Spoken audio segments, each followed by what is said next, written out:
Halo Bapak Ibu semuanya, apa kabarnya? Semoga kabar Bapak Ibu guru dimanapun berada tetap sehat-sehat semuanya. Kali ini saya akan membawakan soal prakarya untuk P3K di tahun ini. Soal-soal yang saya sampaikan ini sesuai dengan kisi-kisi tahap pertama dan tahap kedua yang sedang berlangsung. Semoga tahun ini menjadi tahun berkat buat kita semuanya Bapak Ibu ya, lulus P3K. Kita langsung aja Bapak Ibu. Dalam grafik BEP, saat garis total revenue di atas garis total cost, maka perusahaan mengalami A. rugi, B. laba, C. titik impas, D. kebangkrutan, E. keseimbangan.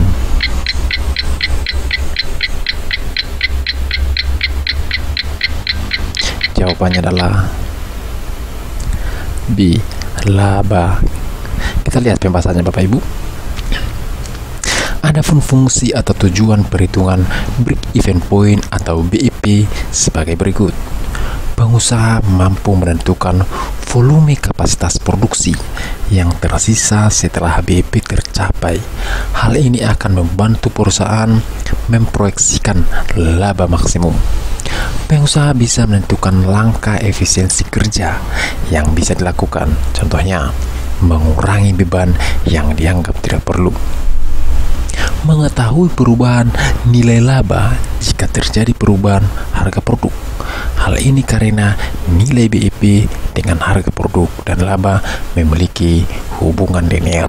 Itu artinya jika salah satu nilai tinggi, maka elemen lainnya juga tinggi. Mampu mengetahui perubahan laba sehingga perusahaan bisa mengantisipasi nilai kerugian ketika terjadi penurunan penjualan. Pengusaha dapat menentukan margin untuk memperoleh keuntungan. Itu dia pembahasannya. Kita lanjut soal yang berikutnya. Dalam kegiatan usaha, seorang wirausahawan selalu memperhitungkan adanya titik impas atau break-even point atau BEP. BEP adalah A. titik impas produksi, B. titik utang produksi, C. titik pendapatan, D. titik beban tertinggi, E. titik bunga tertinggi. Jawabannya adalah A. titik impas produksi. Kita lihat pembahasannya. Break even point atau BEP umumnya dapat dihitung menggunakan 3 metode. Metode persamaan, metode margin kontribusi, dan metode grafik. Meskipun memiliki perbedaan bentuk atau variasi analisis, namun pada dasarnya hasil akhirnya tetap sama. Kita lanjut soal berikutnya. Biaya penyusutan alat merupakan prosedur perhitungan nilai aset selama masa penggunaannya. Biaya penyusutan alat termasuk jenis biaya A. tetap, B. variabel, C. administrasi, D. pemasaran, E. produksi.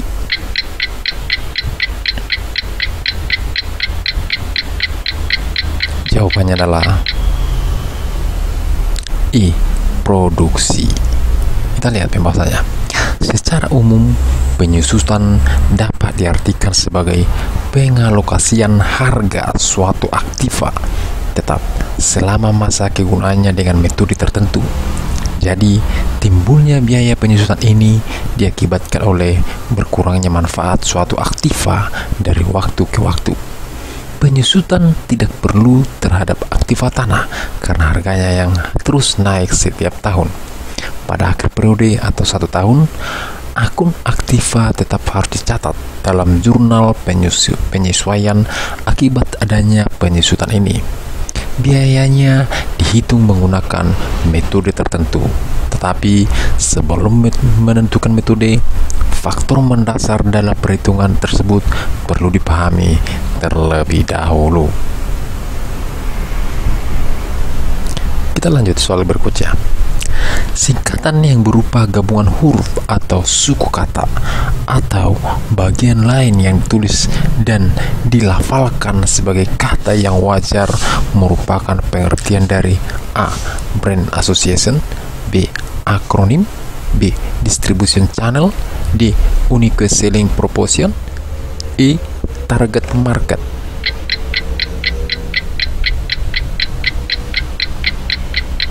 Jawabannya adalah akronim. Kita lihat pembahasannya.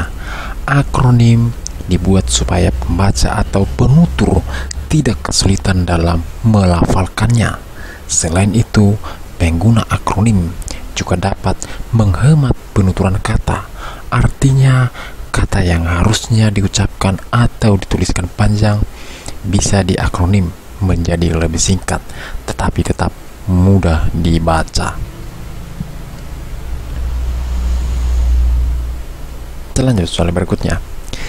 Ibu Nenden memasak bahan makanan dengan saus atau bahan cair lainnya yang dididihkan dahulu, baru api dikecilkan di bawah titik didih dan direbus lama, di mana di permukaannya muncul gelembung-gelembung kecil.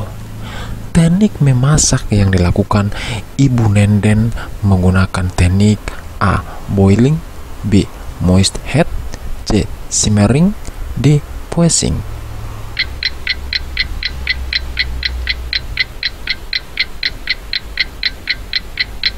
Jawabannya adalah C. Simmering. Kita lihat pembahasannya. Teknik memasak simmering adalah teknik memasak dengan cara merebus seperti boiling, dengan suhu yang dijaga agar tetap stabil di bawah 100 derajat Celcius dan di atas suhu poaching. Caranya adalah dengan mengecilkan api ketika air mulai mendidih.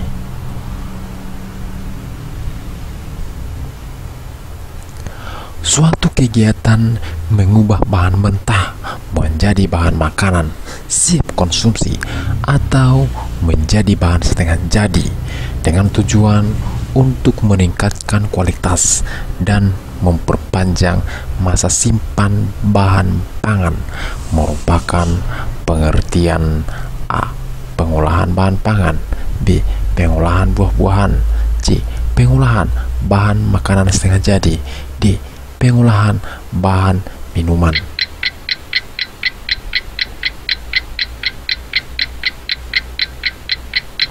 Jawabannya adalah A. Pengolahan bahan pangan. Ya, kita lihat pembahasannya. Pengolahan bahan makanan merupakan proses merubah bahan pangan mentah menjadi olahan setengah jadi maupun produk siap saji yang dapat langsung dikonsumsi serta memiliki nilai gizi. Proses pengolahan perlu mempertimbangkan kualitas bahan pangan itu sendiri, sebab hal itu akan mempengaruhi hasil produksi olahan itu sendiri. Selain itu, konsep pengolahan perlu dipahami juga agar bahan pangan yang akan diolah kualitasnya tidak rusak dan kadar nutrisi di dalamnya tidak hilang. Lanjut soal berikutnya. Andi dan teman-temannya mendapatkan tugas kelompok dari gurunya untuk membuat aksesoris seperti anting-anting, cincin, kalung, bros, dan gelang dari limbah keras. Untuk membuat kerajinan tersebut, Andi dan teman-temannya harus menyiapkan bahan limbah keras dari A. Sisik ikan, B. Cangkang kerang, C. Pelepah pisang, D. Tempurung kelapa.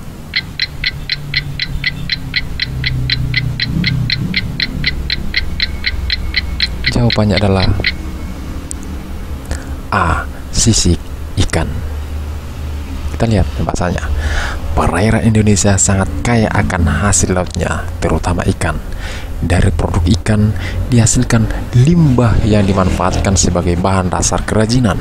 Sebagian besar jenis ikan menghasilkan sisik yang berbeda ukurannya dan ketebalannya. Sisik ikan kakap lebih sering digunakan sebagai produk kerajinan karena sisiknya lebih kokoh, tebal, dan besar dibandingkan sisik ikan mas atau mujair. Meskipun begitu, sisik-sisik jenis ikan selain kakap ini dapat diolah, tentunya disesuaikan disesuaikan dengan jenis kerajinan yang akan dibuat.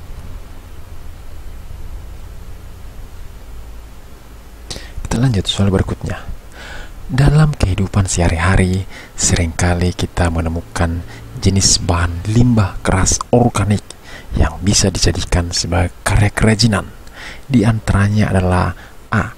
Cangkang kerang laut, tulang sapi, tulang ikan, sisik ikan, tempurung kelapa, dan potongan kayu. B. Cangkang kerang laut, tulang sapi, tulang ikan, sisik ikan, tempurung kelapa, dan potongan kayu. C. Cangkang kerang laut, tulang sapi, pecahan kaca, sisik ikan, pecahan keramik, dan potongan kayu. D. Cangkang kerang laut, tulang sapi, tulang ikan, sisik ikan, pecahan batu, dan potongan kayu.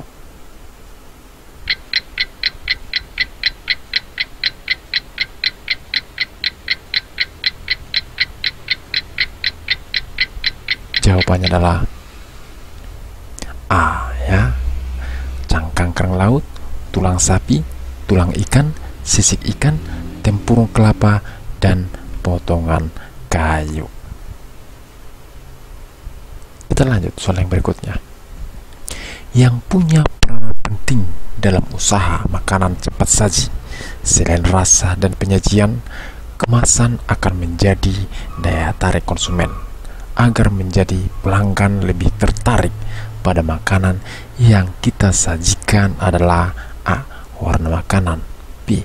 Bentuk makanan, C. Harga makanan, D. Kemasan makanan.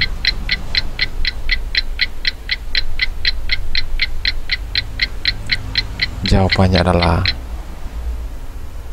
D. Kemasan makanan. Kemasan makanan adalah kemasan yang didesain agar tidak menciptakan dampak buruk bagi lingkungan. Bahan-bahan dasar untuk membuat kemasan ini yang menjadi pun penting. Ada beberapa poin agar sebuah kemasan produk dapat dikatakan ramah lingkungan. Yang pertama, kemasan tersebut bukanlah penghasil karbon emisi dengan jumlah banyak. Beberapa jenis bahan yang digunakan oleh manufaktur dapat menciptakan karbon dioksida berlebih sehingga berdampak buruk pada lingkungan dan alam. Emisi karbon ini dapat menyebabkan pemanasan global dan perubahan iklim, sehingga agar sebuah kemasan produk dapat dikatakan ramah lingkungan, bahan-bahan pembuatan ini tidak boleh menjadi penyumbang dari penyebab masalah-masalah lingkungan ini. Lanjut kita soal yang berikutnya. Menggunakan sedikit minyak olahan yang dikerjakan dalam waktu sebentar dan cepat, diaduk-aduk serta ditambah sedikit cairan sehingga sedikit berkuah atau basah. Biasanya cairan yang ditambahkan adalah saus, krim, dan sejenisnya yang dimasukkan pada saat terakhir proses pemasakan. Merupakan teknik A. Membakar, B. Menumis, C. Memanggang, D. Menggoreng.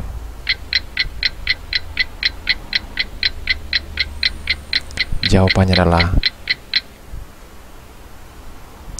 B. Menumis. Kita lihat pembahasannya. Penumisan adalah teknik memasak cepat dengan menggunakan sedikit minyak dan api besar, panas tinggi, biasanya untuk bumbu. Kegiatan ini disebut menumis dan hasilnya disebut sebagai tumisan atau tumis saja. Dalam menumis, bahan-bahan yang dipotong kecil atau dimemarkan terlebih dahulu agar panas cepat masak. Penumisan biasanya dihentikan ketika bahan sudah mulai kecoklatan dengan mengangkat segera dari minyak panas atau ditambahkan bahan cair dalam jumlah banyak seperti air, kaldu, atau santan.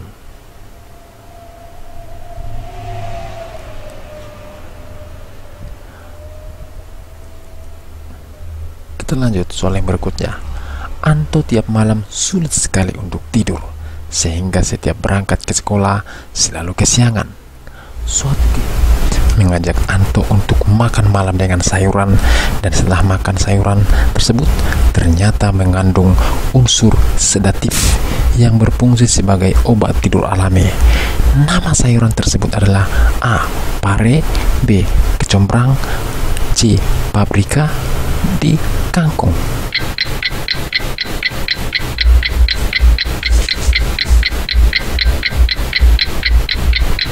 Jawabannya adalah di kangkung. Kita lihat pembahasannya.